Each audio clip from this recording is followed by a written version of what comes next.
All right, ladies and gentlemen, welcome to another episode of We Create Music. I am your host, Bevon, and today we have my man, Jay West. What's good, brother? What's good, man? How you doing? Man, I'm good. How about you? I'm doing great, man. That's right, man. It's been a fun day so far. It's been a fun day. I know. I heard. So what you been getting into so far? Oh, man, just a lot of studio work, engineering, different stuff. I'm producing a lot over at Bandwidth Studio, so. Is that where you were today? No, that wasn't where I was at today. Where I was at today is actually like an undisclosed location. It's just, it kind of. Secret. Yeah, they put everything together and just tell us where to go. I'm like, all right, let's make it happen. So that's what's up. Yeah. So if you wouldn't mind, just take a moment, introduce yourself to the world, and let them know who Jay West really is. Most definitely. How are you guys? I know you can't answer, but I thought it was polite to ask. Yeah, my name is Jay West. I'm from Southwest Atlanta. Grew up in Atlanta. My dad's pastor. Grew up in church, so I definitely got a strong foundation, especially in music. Started off playing the drums when I was like 3, and just music has been a passion ever since. So I started learning different instruments and things like that, and so now it's grown, and I decided to make a career out of it, and so now I'm pursuing a career as an artist and producer, and like really trying to find my way, figure out the business as I go. So it's been a fairly short journey, but it feels longer than it actually has been. So we say short journey, so when did you actually go full-fledged into music? I would say I went full-fledged like college. Like when I decided to go to college, what was that, 2017, maybe like end of 2016, 2017. I went to AIU for my bachelor's in audio engineering and sound design, and it was, it was a big deal. It was a big investment. Yeah. So it was especially AIU. Man. Yeah. So that was when I was like, okay, if I'm gonna do this, like I'm really gonna do it. I'm gonna put my all into it. So, but like I said, I had been playing instruments and whatnot all the way leading up to. So, it just kind of felt like the right move to make. Felt like where I was supposed to go. Okay, that's what's up, man. It's amazing. I think this is episode number 20 that is being recorded today, which is so crazy. So probably out of the 20 episodes that I've recorded so far, I think 19 of them started in church. Wow. I kid you not. I always find it super amazing because I tell everybody, I didn't start in the church. I didn't even get to know who the Lord was until years, and I was 24, 25, something like that. So everybody's like, yeah, I started in the church when I was 3, playing the drums, right, and playing the piano, singing in the choir. I was like, yeah, that's not my back. Wow. It's just crazy. That's one of the best places to get your feet wet, especially when it comes to just presenting your talent, presenting yourself and who you are, who you want to be. It's, you find a good Bible-based church, and that's the place to be, man. I mean, literally, we are in the Bible Belt, right? Yeah. So I kind of find it. I mean, you're going to kind of get that everybody who comes on is like, yeah, I kind of grew up in the church, right? And I got my start in the church. Most of the people that you kind of listen to growing up, as far as just artists in the mainstream music industry, got their start in the church. Like Casey and JoJo. When you think about Jodeci, they got their start in the church. Beyonce started in the church. So although they kind of were raised in that type of environment, I just always find it interesting how people get started, and it's just. I mean, honestly, I recommend it. Obviously, church. It's a different vibe in church. It instills a whole different set of values, and then a certain perspective that you get to look at yourself from a God's point of view. And you feel like God loves you and that He's there for you, so you can take on the world. Like they always say, is hey, take on the world. Yeah, that's right. If God is for you, who can stand against you? Who can be against you? That's right. If this is where I feel like I'm supposed to go, if it be in His will, I'm gonna make it. So I'm willing to risk it all. I got on my side, so I'm not too scared to make those big risks, as a lot of people would call it. Yeah, that's what's up, man. So you can correct me if I'm wrong, but when I saw you perform at the music room, Mhm. I think you said that was your first time Yeah, performing. yeah, that was my very first time performing. Period. Wow. I was, man, that was such a crazy experience.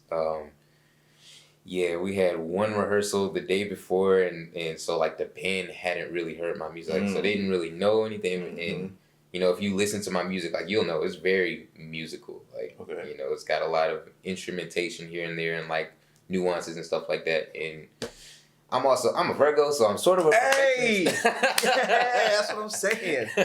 Virgo. Yeah, Yes, so me too. I'm Right, sort of a yeah. perfectionist to an Yeah, extent, yeah, and yeah. yeah, man, just trying to like not micromanage the whole band. Cause I play all the instruments as well, and so like I play them. So I'm like, I'm wanting people to like play exactly what I'm playing. I'm like, it's okay. Yeah, let them do their thing as long as they get the majority of it. Like as long as they get the big hits and da da da da.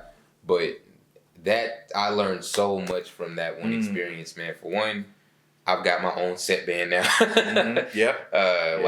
Yeah, me and my crew, we are cultivating different types of shows for different types of environments, and just like really locking it down, making sure that everything runs tight. Got the equipment, and me personally, like the performance aspect of things, because I had never really been up in front of the crowd as like the front man. Like I've been on instruments, I've played on big stages and whatnot, behind an instrument, but being in the forefront. It's a whole new beast. Different beast right there. I learned a lot about like crowd control. Like that was the main thing. Like even though it was my first performance, I already kind of knew from growing up in church that you want to engage the crowd. So I tried. I went for it. And it worked. Like I got a great crowd response. But I definitely took notes, especially watching the video, and like went home. Went back to the blueprint. And that's lovely that you actually went back and you studied to see what you could improve on, and then to take those things to make your performance better next time. Man, I wish more people did that. I mean, how else do you get better? I'm very introspective naturally though. Like even especially in my music, like you'll hear a lot of what I talk about is really like what's going on internally, or like things that I've experienced or that I've seen in like kind of my perspective on it, just mainly because I feel like you can learn something from anything, like literally anything. And I like to connect dots and things like that, and I guess that's kind of why words and rhymes kind of come to me like that. But yeah, that's what's up.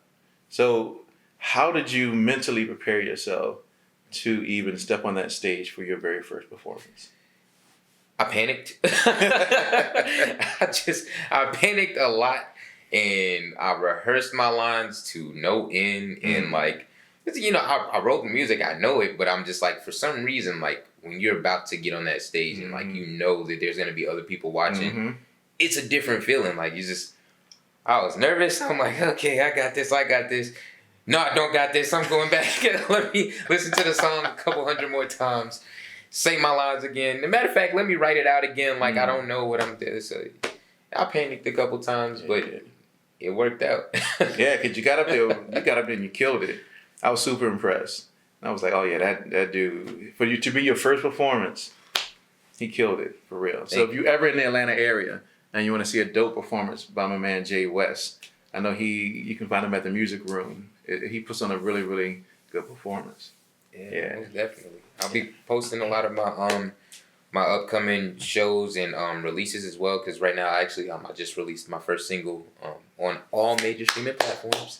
That's what's up. And ironically, it's called Single, so that was not planned, but yeah, it ended up being my first single. So I just released that actually on my birthday on September 9th. Hey, look at that.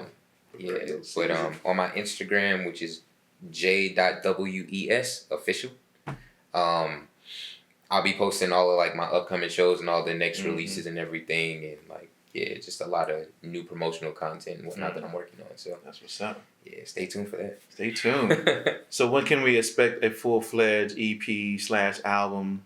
Next year. Next year. Yeah, next year. I'm not exactly sure if I'm gonna go for the first or second quarter, but next year for sure. Okay. Yeah. Dope. Yeah. Me and my crew are actually in the process of establishing a college tour and whatnot. So And that's a really good idea. College tour is a really good idea. It's a lot of work, but that is a really, really good idea because that is a market that most people don't go to. They don't go to the college scene, and they can kind of build up your fan base from the very, very beginning. So I know when I released my Overdose album, make sure you check it out. Overdose, all streaming platforms, right? But when I released it, I hit up almost every college radio station that existed.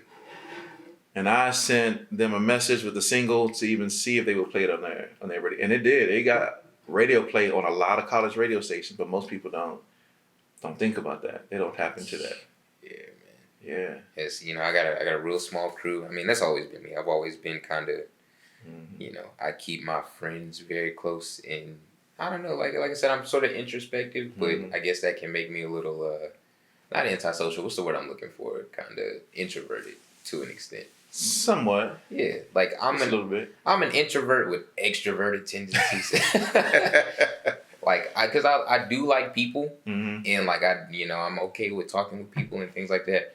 But when I need to recharge, I'm like, okay, I just need to go by myself. Like when I'm working, I prefer to be by myself in the studio, and I can. Me too.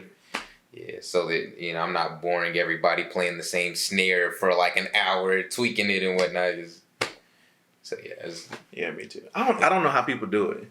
That's just me. I guess that must be the Virgo type thing. Yeah. I don't know if any other Virgos out there can relate, especially the September Virgos, like that very first week of September Virgos. We kind of have that very introspective mindset, and even to the point where, because I'm the same way, when I'm in the studio making music, there can nobody be in there. No one. And it's like, because I know I'm going to be listening to the same sounds over and over again, and it becomes a little monotonous and tedious at times. And so, plus I just like the solitude when I'm creating the music. Right. Plus, I don't want nobody in there when I like screw. I'm like screwing up. Oh man. And I'm like, man, plus I talk to myself a lot. When I'm in the studio, I'm like, I do. Man, why won't this get the way it's supposed to sound? Like, I don't really know how to play keys anyway, but what? And at least it just becomes a crazy. At least yours, it seems like you're more so talking like at the stuff. I actually talk to myself sometimes. I'm like, yo, what were you thinking? Like, I do that. You had like 20 sounds over here, and they're all different versions of the same sound. What were you trying to do originally? Like, what were you going for? You're dumb. Like, I ended up talking to like, just joning on myself. Right. It happens. Yes. So let me ask you, where are you originally from? Yeah, I'm from Atlanta. From Atlanta. Yeah, born and raised in Atlanta. Started off on the southwest side. I ended up going to high school over at South Cobb. So you know why I asked that? Why is that? Because you used the word Jonin. Yeah. Yeah, that's not really an Atlanta word. Really? Yeah. Well, okay, so for all the anti-aliens, I think that's how it's pronounced, right? I'm not an Atlanta native. I'm glad to be here. Appreciate you welcoming the brother and his family. But I'm really from the DMV. And so that's kind of where we use Jonin a lot. Up in that area, up in the Philly, Baltimore, New Jersey, New York kind of. Man, that's crazy. Like literally everybody was like, it was either you getting flamed, roasted, or Joan. Right. One of the three. One of the three.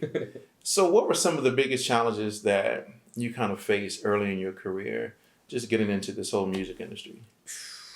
I guess first and foremost, it would be literally being able to be confident that I wasn't making a dumb decision.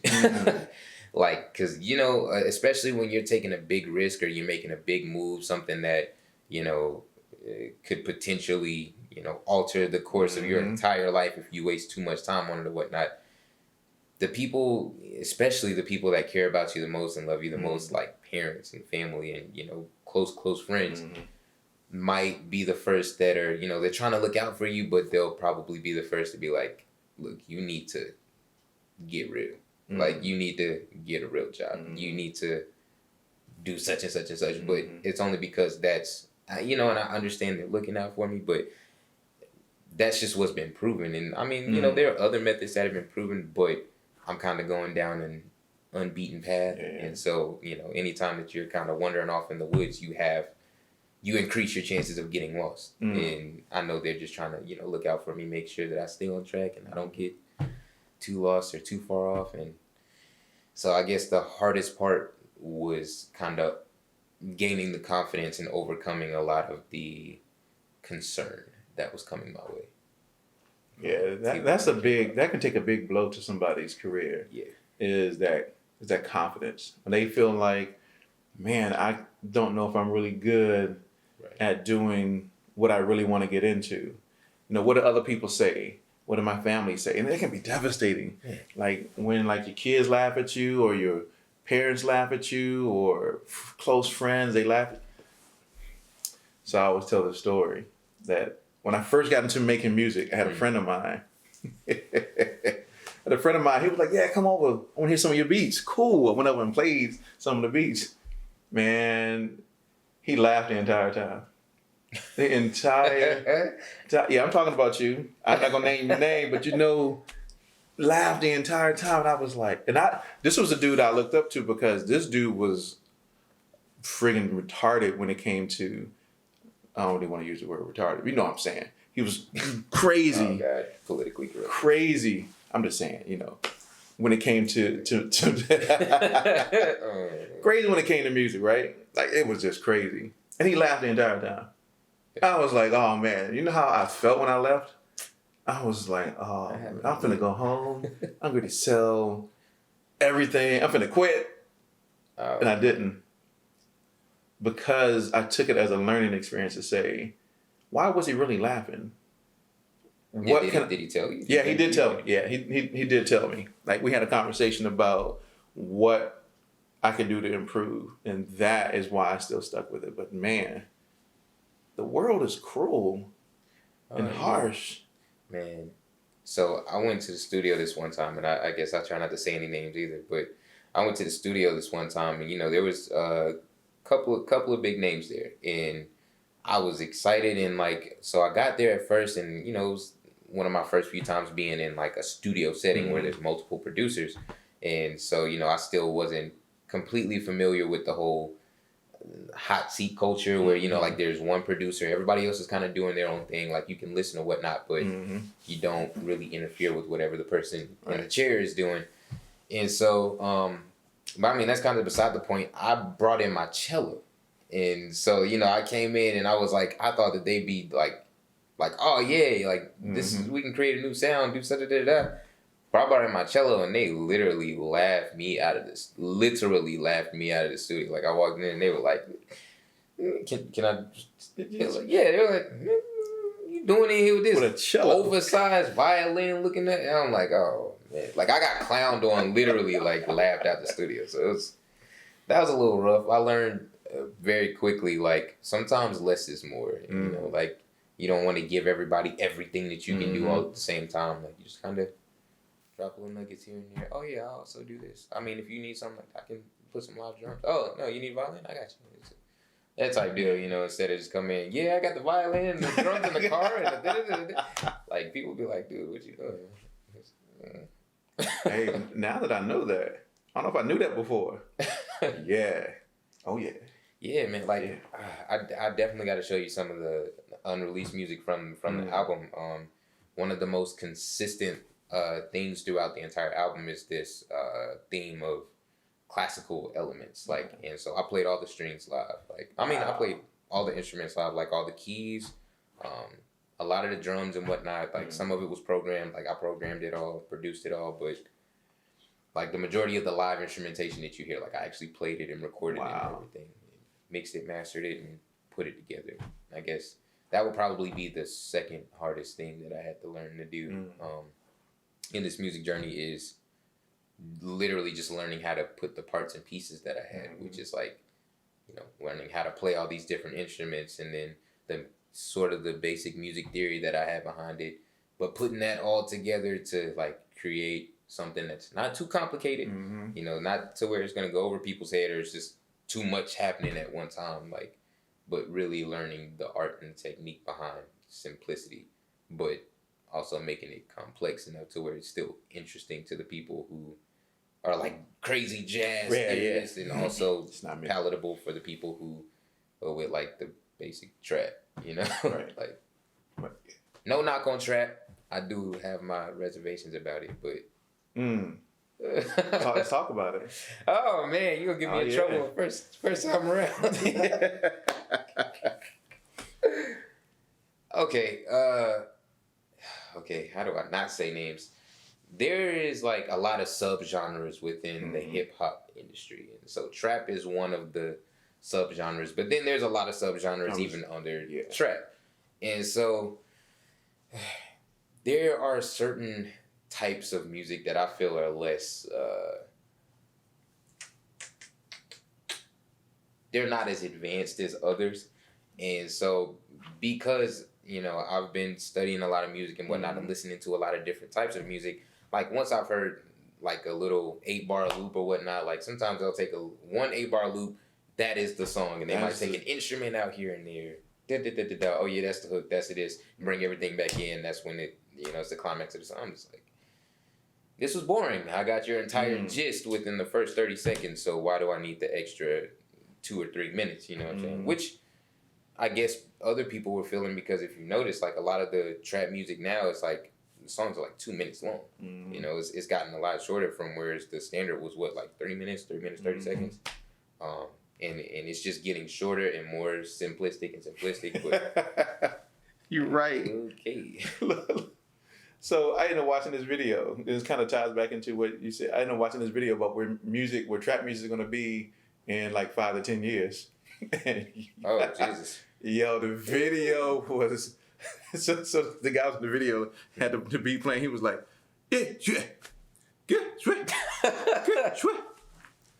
That's basically what he was like. now. Yo, that's it. We done. I was like, wait a minute. That was the whole song. But in reality, when you really listen back to the music now, that's literally kind of what it sounds like. Yeah. And the music is going to get short. So the song was like 10 seconds long. Oh, and they were like, yeah, that's it. That's a wrap. Just print it. Let's go. And the craziest thing, though, is that that's slick what the industry is really catering to right now. And in my personal opinion, I feel like in a lot of cases, that's a perpetuation of like ignorance. Like, and that can be somewhat detrimental to the culture. But, like not everything has to be necessarily conscious or whatnot. Right. But, I know everybody wants some fun music here and now. Like, just have some party music, but at least be saying something, like not this, like literally every other song either sounds the same or they're saying the exact same thing. And I'm just like, where's the diversity? Like, where's the artistry in this? It sounds like you were making music by numbers. Like you were listening to what was hot and numbers and stuff to sell in. And so you decided to make some more of that. Like, and I don't feel like that's genuine music, but. So do you feel that way because you are a multi-instrumentalist? Partially. I will concede to the fact that I'm probably more biased because I'm a bit more inclined into a lot of different styles of music. So, I want to hear more. Like, I know a lot of people, people tend to gravitate to what they're most familiar to, And so, like, what they hear on the radio most often is probably what they're gonna want to hear more of, or something that they can sing along to and things like that, which is cool. I try and incorporate that in my music, especially, but after you've heard like I just wouldn't see too many trap artists, like straight trap artists that I would listen to an entire album. Like you just no knock on trap artists. I'm just saying, right? I kind of feel the same. And that's just a personal. Right. It's just a personal preference thing, right?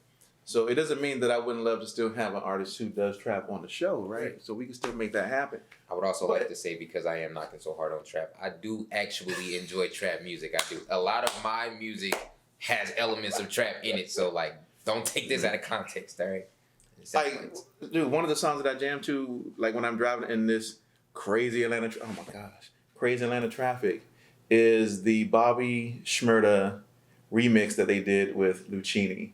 Oh man, I'm driving to that to and from work, but it's a straight trap beat. It has like one main instrument, some drums, some 808s, some hi-hat, snare.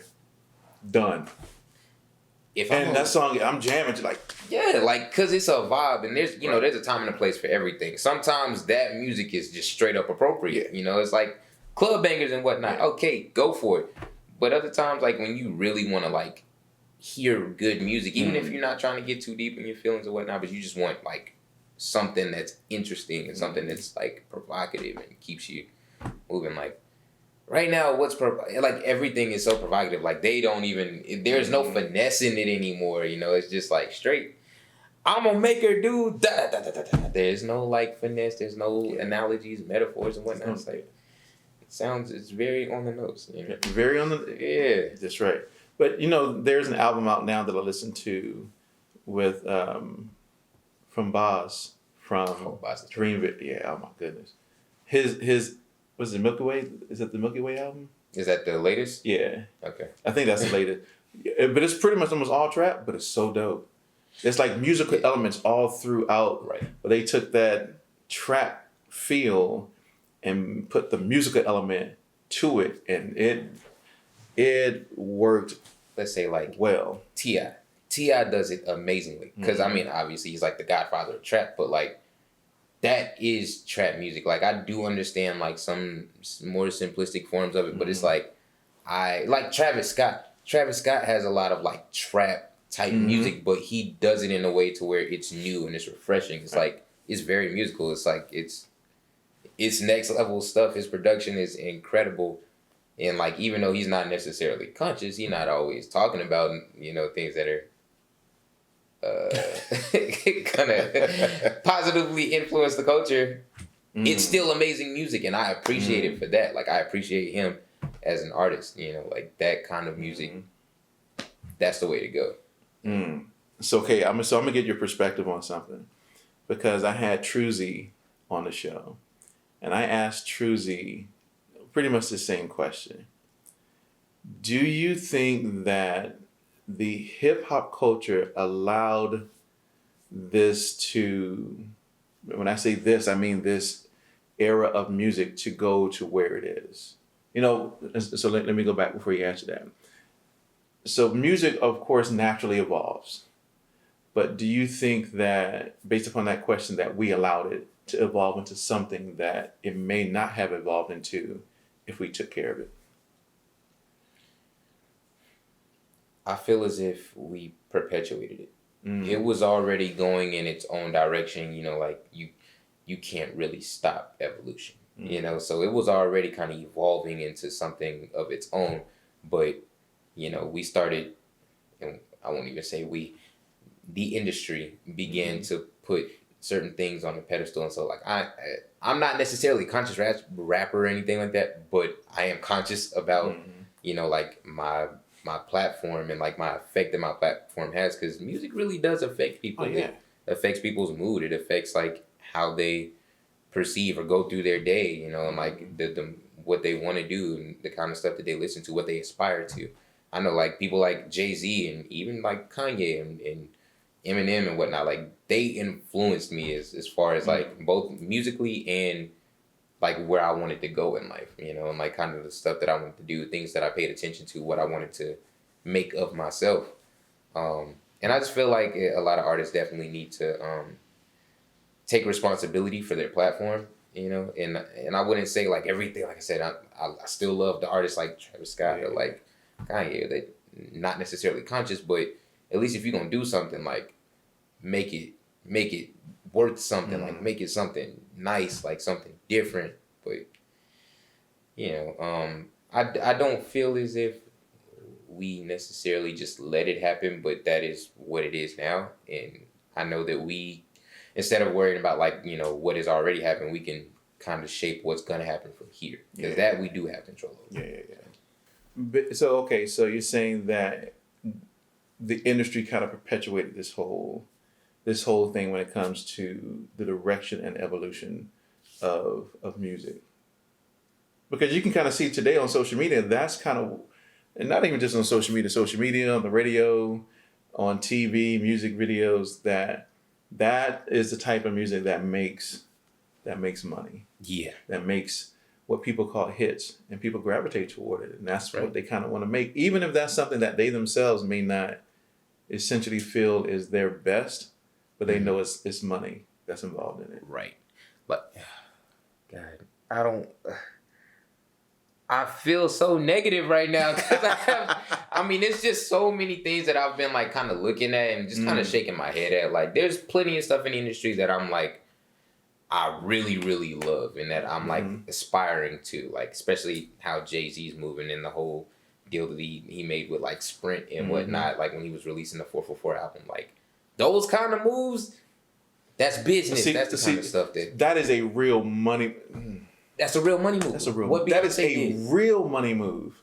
What Beyonce did with the Coachella performance, where she took less upfront pay, you know, like where somebody like Taylor Swift or whatnot might have been paid X amount of millions. She was paid, you know, a lower amount of millions or whatnot, but then she got rights to her stuff and then went and sold it back to Netflix and made more residuals. Like, stuff like that is what I'm paying attention to, and I really do feel like that's the kind of stuff that really needs the spotlight. That's the kind of stuff that would be able to help kids like me, you know, to like really build themselves in the culture and like pay attention to certain things, certain business plays, and like actually become lucrative in their own right without having to rely on, you know, not knocking all labels because all labels aren't like that, but some labels that might end up screwing them over, you know, or not even just labels, but people who are in the industry and like, you know, claim to know the business, of which they very well may, but they know it so well to the point to where they know, like, they can spot you. If you don't know it,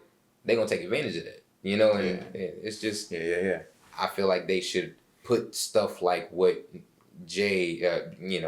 Cole or Beyonce or Jay-Z are doing, like, put that kind of stuff on a pedestal, give that stuff the spotlight, like, make that more visible for our culture to see, because that is the best way to become lucrative and self-sufficient. Like, self-sufficiency is everything, and ownership is everything. So I just feel as if right now what the industry kind of puts on a pedestal is a lot of ignorant stuff. Like, I know me personally as a kid, I was looking up to a lot of the artists trying to figure out how they got to where they are, and the best that I could do at one point in time was listen to their music, listen to their lyrics. Like, what are they saying? What are they talking about?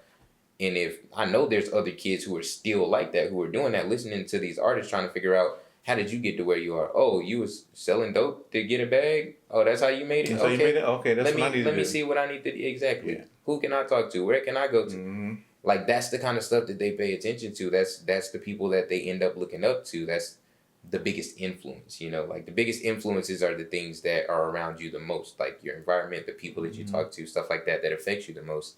And if what they're hearing 24/7 is shoot, kill, money, drugs, females, woo, cars, you got cars, right? You got like club in there too, stuff, which is cool. I feel like such a preacher right now.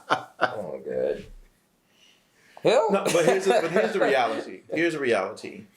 Music, there is music in a space of music everywhere. Right. So all genres of music or subgenre, they have their place.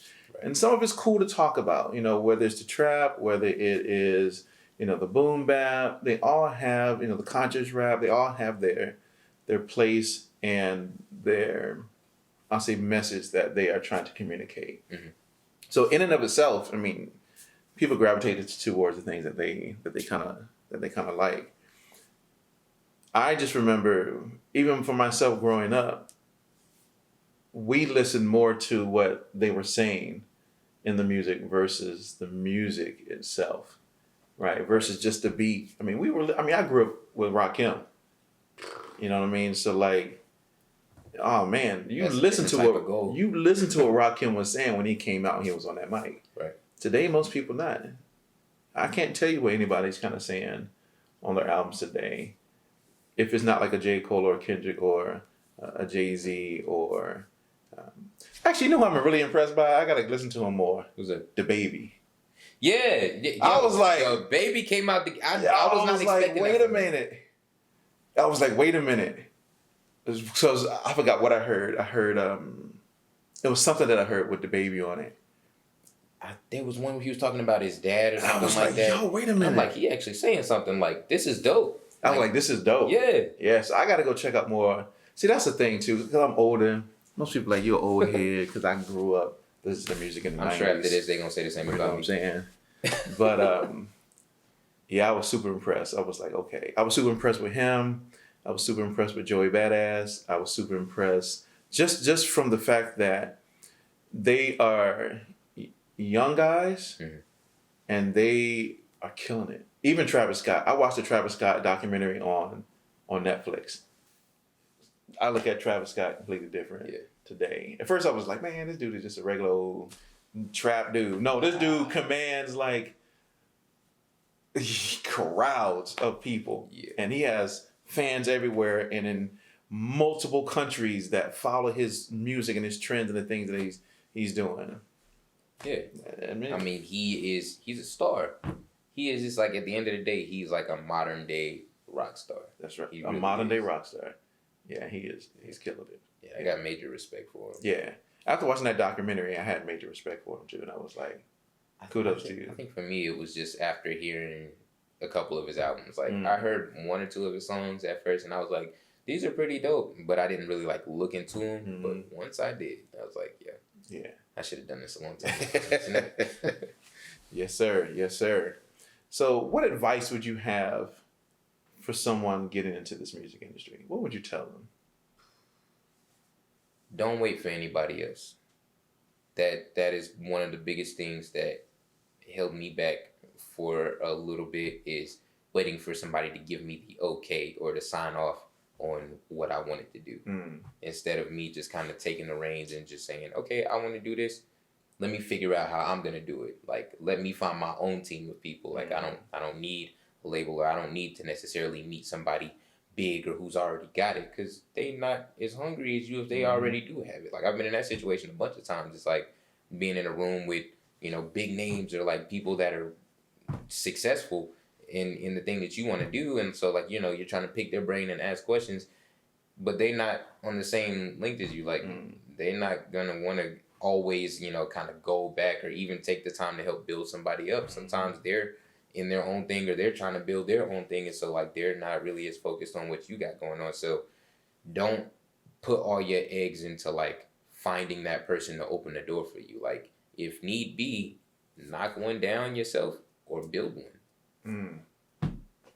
Simple as that. Build your own door. It's not simple, but build your own door. That's right. Yeah. That's kind of the avenue that I'm going to. Because, like, if you look at the music trends right now, you'll kind of notice, like I was saying, like, a lot of the music, especially in the hip-hop industry, is getting a lot more simplistic.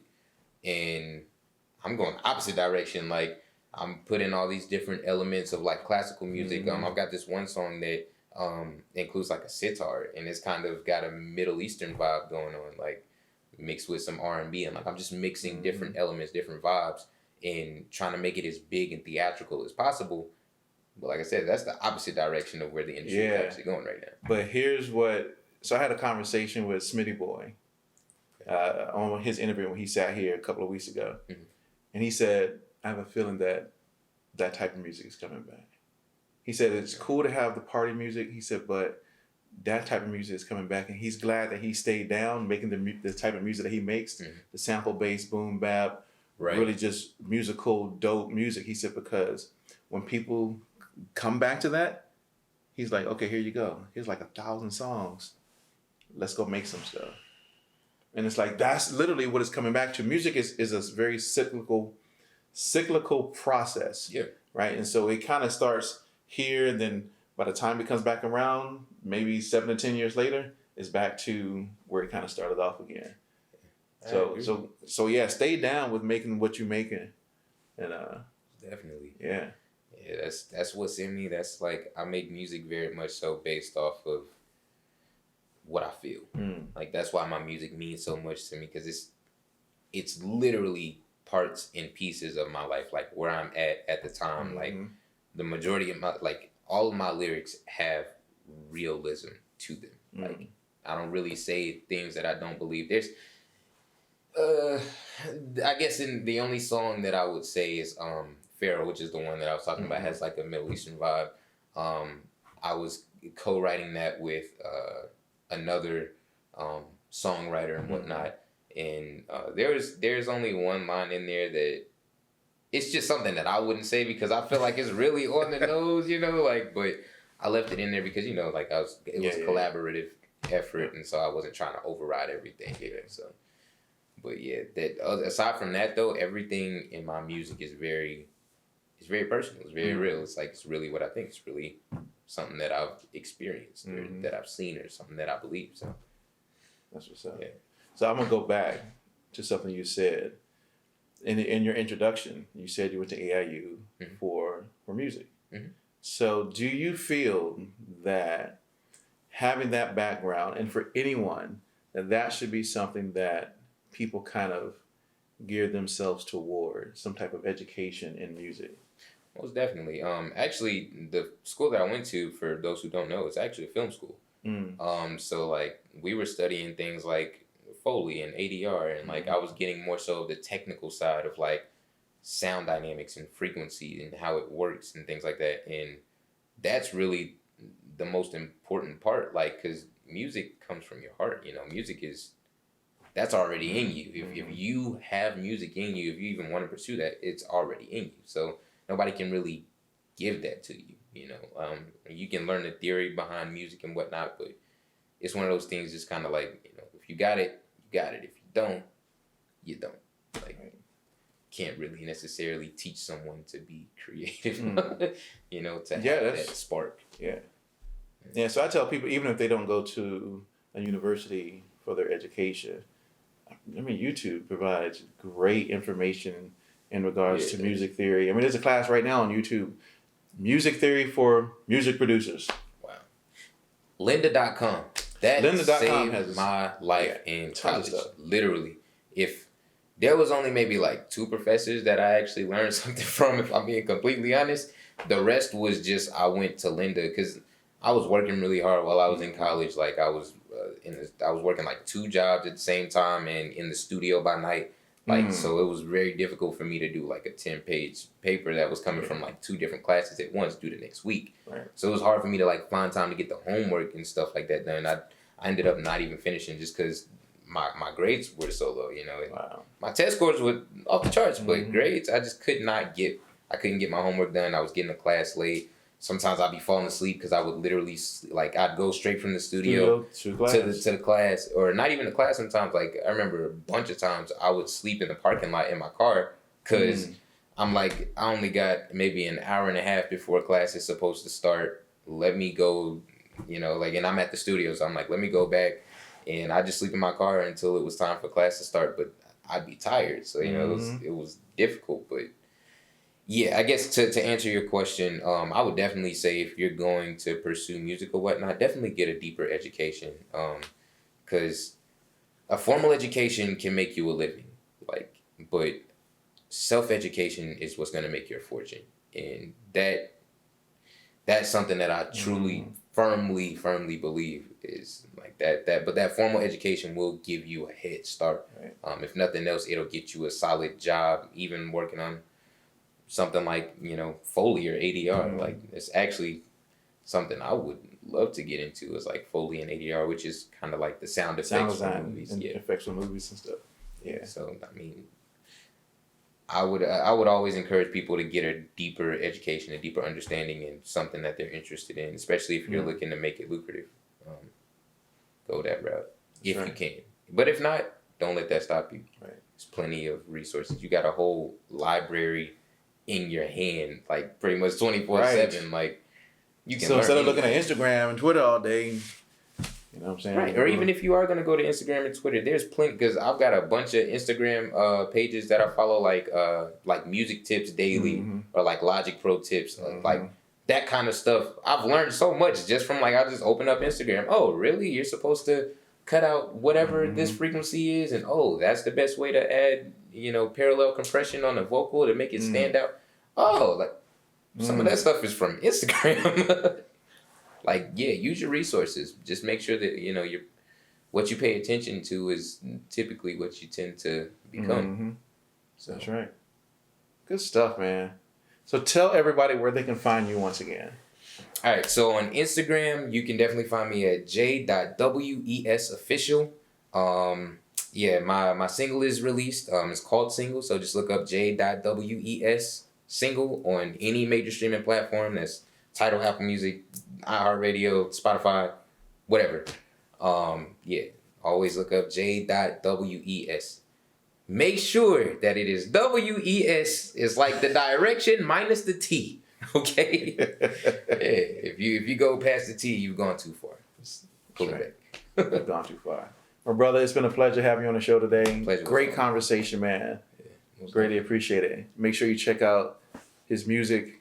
Make sure if you're in the Atlanta area and you get a chance to go to some of his shows, you won't be disappointed. Appreciate it, man. Yeah. Thank you very much, sir. Thank you for having me. Ladies and gentlemen, we are out. Please make sure that you tune in every Saturday at 10 a.m. on WeCreateMusic.tv for past episodes and current episodes as well. But thanks for tuning in. Greatly appreciate you. We are out. Have a great, fantastic, amazing, wonderful, miraculous, beautiful. Peace out. Love y'all. Incredulous.